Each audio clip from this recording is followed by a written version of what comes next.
I'm going to show you how to enter simple formulas to add and subtract numbers.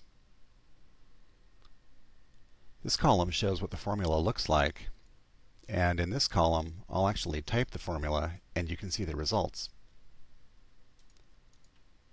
This formula right here uses the plus sign to add two numbers.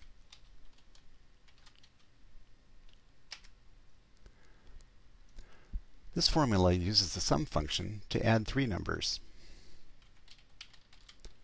Notice how the numbers are separated by commas.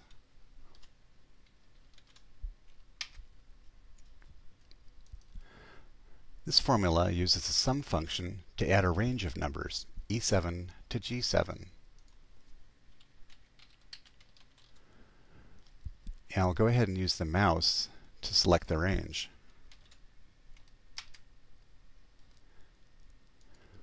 This formula uses the minus sign to subtract one number from another.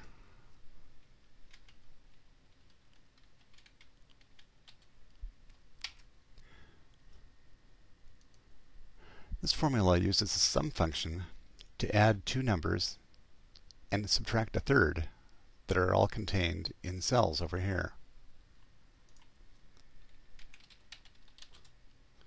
And I'll use the mouse to select the cells.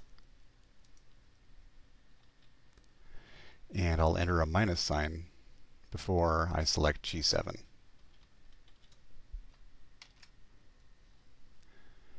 You may be wondering, where's the subtract function? Well, there is no subtract function. The subtract function, if it existed, could work on two numbers. But what if you had 3 or 4 or more numbers? At this point, what exactly is being subtracted from what? There is no subtract function, and there probably never will be a subtract function in Excel.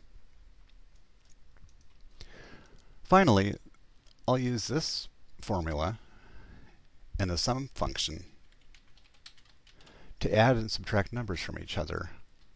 I'll start with 2, subtract 5 by using the minus sign, add 8, add 4, subtract 10, again using the minus sign, and I'll subtract 6.